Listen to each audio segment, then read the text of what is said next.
Mariing kinundina ni PPP Party List Representative Harold Duterte ang paglilipat ng pondo ng PhilHealth sa National Treasury na anyay may direktang epekto sa serbisyong medikal at kalusugan ng mga Pilipino. Giit ng mamabatas, dapat may managot sa naturang hakbang at hindi ito ipapasan sa mga nag-aambag sa ahensya. Narito ang exclusive report ni Jason Rubrico.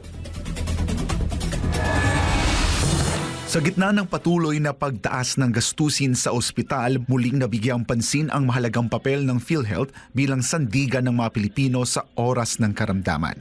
Ngunit sa halip na palakasin ang benepisyo ng mga miyembro, naging usap-usapan ang pag-transfer sa National Treasury ng 60 bilyong pisong excess funds ng ahensya na nakalaan sana para sa serbisyong medikal.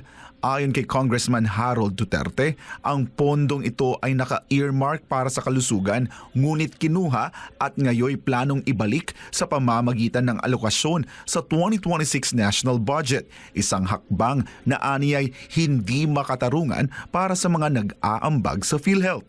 Well, para sa akin, it's not fair sa mga nag-contribute sa PhilHealth, no? Naka-earmark na yan para sa healthcare system sa mga contributors, kahit hindi, no? Sa Filipino. And then, kunin nila ngayon, pasa nila sa 2026 budget. Parang they're frying us on our own, mantika. Bisaya pa. Binigyang diin ng mambabatas na ang pagkawala ng pondo ay may direktang epekto sa mga pasyenteng umaasa sa tulong ng PhilHealth, lalo na sa panahon ng matinding krisis sa kalusugan. PhilHealth money equates life sa mga Pilipino sa hospital because they're banking on that one in times of health crisis. Nag-contribute yan, nagtatrabaho yan, tapos just in case magkasakit, may mapunta matakbuhan.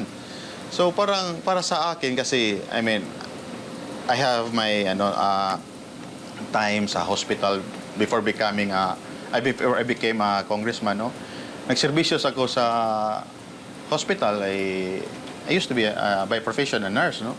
Ang 60 bilyong pisong PhilHealth Fund ay bahagi ng reserve funds ng ahensya na inilipat at ginamit ng national government para sa iba pang gastusin. Dahil dito umabot ang usapin sa Korte Suprema. Sa naging desisyon ng Supreme Court, inatasan ang pamahalaan na ibalik ang nasabing pondo sa PhilHealth na isasagawa sa pamamagitan ng alokasyon sa 2026 national budget. Giit ng ilang mambabatas, hindi nito binubura ang pananagutan sa nangyaring paggalaw ng pondo.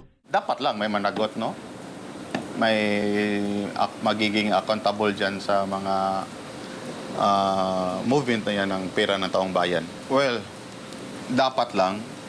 Siguro, di naman ako abogado, no? Pero dapat may accountability sa lahat ng mga actions kasi pera ng bayan yan eh. So, you cannot just by, whims, ka-earmark na yan para dyan, tapos imo dito. So, may some program here na ma-left out. So, hindi ganun sana yun eh. Para kay Duterte, mahalaga ring malinawan ang publiko kung saan napunta ang pondo bago ito ibalik. Well, kailangan talaga yan eh. Kailangan kasi una-una, galing sa buwis natin yan, sagrado yan, no? So, kung saan napunta yan, kailangan talagang explain yun. Kasi nakasit aside na for this program, tapos i-move mo, hindi tama yun, no? So, nasa ombudsman na yan, kung paano nila mapapanagot, tapos to put pressure kung saan napupunta yung pera na yon. And then, kung kailangan lang i-liquidate, kung saan napunta, they have to do that for the public to know because that's people's money. Nanawagan naman ang mambabata sa pamunuan ng PhilHealth na tiyaking mapoprotektahan ang kanilang pondo para sa 2026 at iginiit na ang kalusugan at buhay ng mga Pilipino ang direktang nakataya rito. Para sa Diyos at sa Pilipinas kong mahal, ako si Jason Rubrico, SM9 News.